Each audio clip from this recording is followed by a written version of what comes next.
Juno. I'm gonna admit it.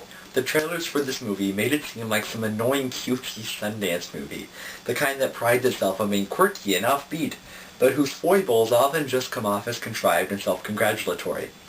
So when the time came, when I was at a theater, for some reason this happens to me a lot, I had to choose between this or Alvin and the Chipmunks. Hello, Juno! Still apprehensive, I walked into the theater, and what greeted me on screen was a lovely little tale with some surprisingly deep characters, a smart script, and some of the year's best acting, hands down. Move aside, Amy Ryan from Gone Baby Gone. Ellen Page is here. The movie begins with the titular character standing on a lawn watching an old beat-up cushioned chair, which we soon learn was where her and her boyfriend did some activities led to the main storyline of this led to the main storyline, her getting pregnant. She drinks a couple of quarts of Sunny D in just a couple of hours to make sure she has enough urine to take her third pregnancy test of the day, that she purchases from a convenience store clerk, Rainn Wilson, The Office's Dwight, in a glorious cameo. I balked at this. A ridiculous amount of Sunny D just to take a pregnancy test? Please. Cutesy self-congratulatory comedy, here we come. The music as she walks back to her house after the third positive test of the day, yes, 3, 2 wasn't enough, didn't bode well either. It seemed tailor-made to be magically pasted onto, once again, any Sundance movie. But then something happened. As Juno proceeds to tell everyone, from her best friend, then to the father, played by Superbad's Michael Cera, then to her dad and stepmom, she became more and more endearing. By the time she had set up a meeting with some parents, Jason Bateman and Jennifer Garner, to whom she would give the child once it was born, I was hooked. Juno, the character, is charming, witty, sharp, and has a simultaneously pessimistic and optimistic outlook on life, along the lines of, sure, things suck, but they'll probably get better. Ellen Page deserves as many kudos as there are to give for her performance. She absolutely is Juno from start to finish. Sometimes the script calls for her to deliver lines that are witty at the expense of the realness of the situation, but this is forgivable, as this movie contains some of the funniest lines I've heard all year. But if this were all there was to Juno, I wouldn't be giving it such a high score. So what else? The performances and the characters. I'm telling you, if there were ever such an obvious contender for Best Picture, this is it. It has that Little Miss Sunshine feel, which, though it ended up losing questionably to The Departed, was still a strong contender. One of Little Miss Sunshine's weaknesses was a family that felt just a little too quirky for its own good.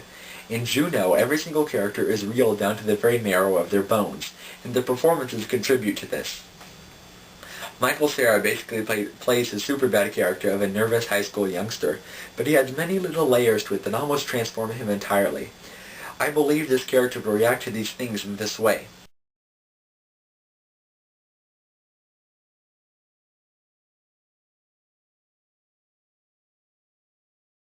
J.K. Simmons as Juno's father is a great and perfect father figure. Allison Janney takes the touchy role of the stepmom and makes her absolutely wonderful. And finally, Bateman and Garner as the parents-to-be dazzle with their incredibly layered performances, which brings me to the absolute best thing about this movie. The characters. Hands down, flat out, rolled dice, and all that jazz. This movie has some of the deepest characters that I've seen in a film in a long, long while. It's the kind of movie where you think you have the characters pegged right off the bat, but then as the movie progresses, you realize how wrong you were. And not because they were shallow when you met them in the first place. If I went back and watched the movie, I could catch so many more nuances on Jennifer Garner's face because I now understood better who her character truly was. The film plays with your expectations, and as you go along with it, you can't help but fall in love with everyone, from little Juno all the way to her father.